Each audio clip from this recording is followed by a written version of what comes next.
Kamusta at maligayang pagdating sa podcast ng AI Affairs.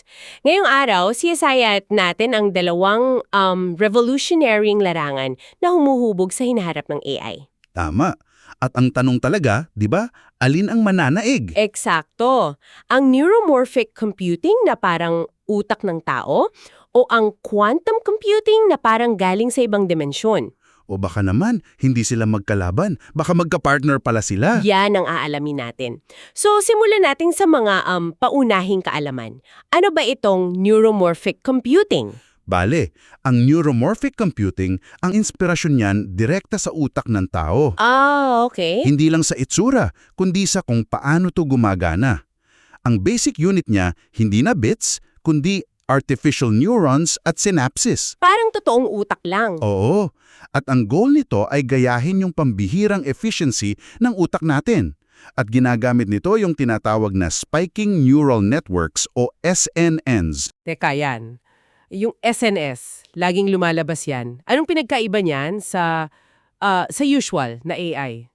Kasi sa traditional AI, yung lakas lang ng signal lang tinitingnan. Sa SNN, parang sa utak, hindi lang mahalaga kung gaano kalakas yung signal, kundi, at ito yung importante, kung kailan ito dumating. Ah, so may timing. Timing is everything. Yung timing mismo ang nagdadala ng impormasyon. Diyan ang gagaling yung efficiency. Okay, gets ko. So, mula sa utak, lipat naman tayo sa parang science fiction, quantum computing. Yan, parang galing nga sa sci-fi. Kasi ang sinusunod niyang batas, yung sa quantum mechanics. At yung basic unit nito, qubit, di ba? Tama. At yung qubit, yan yung medyo mind-bending. Isipin mo na lang yung qubit parang baryang umiikot sa ere. Okay. Hanggat umiikot siya, hindi mo masabing heads o tail siya. Para siyang pareho ng sabay-sabay. Yun ang superposition. At kapag marami sila, may connection sila sa isa't isa, yung entanglement. Eksakto. At dahil dyan, ang isang quantum computer, kaya niyang mag-solve ng mga problema na imposible para sa pinakamalakas na supercomputer natin ngayon. Parang yung pag-simulate ng molecules para sa drug discovery. Mga ganon. Oo, yung mga ganong klase ng problema. So, para maging malinaw, hindi sila direktang magkaribal. Yun. Parang yung analogy na ginamit, no? Isang race car at isang cargo ship. Perfect yan. Hindi mo gagamitin yung quantum computer, yung cargo ship, para sa object recognition ng isang self-driving car. Masyadang overkill. Oo, trabaho yan ng isang low-power neuromorphic chip, yung race car. Okay. Malinaw yung roles nila. So, sino-sino na ang mga nangunguna sa mga larangan to? Unahin natin sa neuromorphic. Sa neuromorphic, tatlo yung laging naririnig natin. Una, andyan yung IBM True North. Ang focus nila, scalability at sobrang-sobrang baba ng power consumption. Gaano kababa? Isipin mo, 1,000,000 neurons pero 70 milliwatts lang ang gamit, halos wala. Wow. Pangalawa, yung Intel Lohi. Sila naman, nakafocus sa on-chip learning. Yung chip mismo, natututo habang ginagamit. May Lohi 2 na nga sila eh. At yung pangatlo, yung Spinnaker, parang mas pang-research ata yun. Eksakto. Galing yan sa University of Manchester.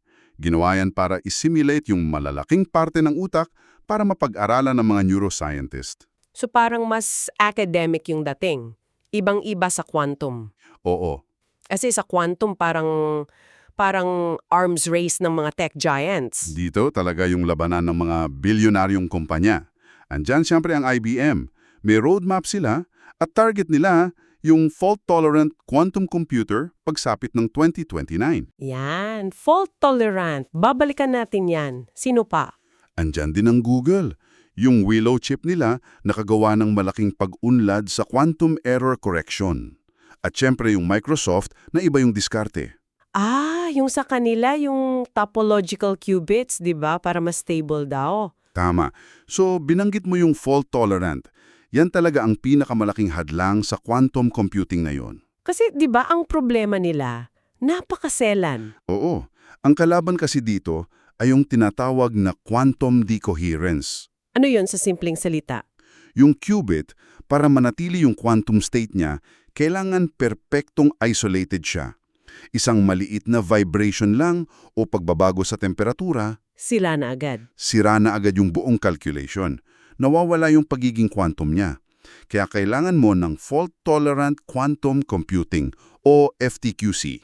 At paano ginagawa yun? Yun ba yung quantum error correction? Yun na nga. Ang ideya, gagamit ka ng maraming physical qubits para bumuo ng isang logical qubit na mas matatag. Parang team? Kung magkamali yung isa, yung iba kayang i-correct? Ganun na nga. Redundancy pero sa quantum level. Kaso, ang laki ng kailangan. Ang target ay bawasan yung error rate mula isa sa bawat 10,000 operations pababa sa isa sa bawat bilyon. Napakalayo pa pala. So yung sinasabi ng IBM na 2029, parang ang optimistic naman. Well, dyan talaga nagkakatalo. May mga nagsasabi na baka isang dekada pa o higit pa ang layo natin dyan. Okay, so kung hindi sila magkalaban, paano sila pwedeng magtulungan? Paano magsasama ang isang napakasilan at isang napaka-efficient? Dito napapasok yung mga hybrid models. Isipin mo yung isang sistema para sa paghula ng natural na sakuna. Okay, isang complex problem. Dito, ang neuromorphic system ang magiging frontliner. Siya yung kukuha at magpoproseso ng lahat ng real-time data galing sa libu-libong sensor. Seismic activity, weather patterns, mga ganun. So siya yung parang reflexes ng system. Eksakto, yung reflexes. Tapos, kapag naproseso na niya yung data, ipapasa niya yun sa quantum system. At anong gagawin ng quantum? Yung quantum system naman ang magmomodelo ng lahat ng komplikadong variables na yon para hulaan yung mga posibleng mangyari. Yung malalim na pag-iisip. Ganda ng analogy. Reflexes at malalim na pag-iisip. Pero yung pag-ugnayin yung dalawa, parang ang hirap, no? Oo, yan ang pinakamalaking hamon. Paano mo isasalin yung analog signals ng neuromorphic sa probabilistic states ng quantum? Kailangan mo ng mga custom interface at software. At dyan pumapasok yung Quantum Neural Networks o QNS. Tama ba? Yun mismo. Pero, napakaaga pa. Marami pang kailangan i-develop dyan. Okay, bago tayo magtapos, gusto kong balikan yung isang bagay sa neuromorphic. May isang aspect yan na nakakaintriga talaga. Yung robustness o katatagan niya. Oo. Lalo na sa SNS. Ipinapakita ng mga pag-aaral na mas matatag sila laban sa tinatawag na adversarial attacks. Ipaliwanag mo muna, ano ba yung adversarial attacks? Sige, isipin mo yung isang self-driving car na nakakita ng stop sign. Ang adversarial attack, yung paglalagay mo ng isang maliit na sticker sa stop sign na yon. Na hindi mapapansin ng tao? Hindi mapapansin ng tao, pero para sa AI, baka bigla niyang mabasa yun bilang speed limit 80. Nako, delikado yan. Sobrang delikado. At dito, lumalabas na mas matatag ang mga SNS. At bakit? Paano nangyayari yon? Balik tayo sa sekreto. Timing. Dahil sa SNN, may dalawang defense mechanism na nabubuo. Una, sa encoding. Paano yun? Pwede mong i-program yung network na unahing iproseso yung pinaka-critical na impormasyon. Sa stop sign, yung pulang octagon at yung letrang stop. Yung attack, na parang ingay lang, mas huli yung dating ng signal niya.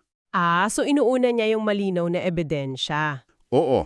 At dito papasok yung pangalawa, decoding.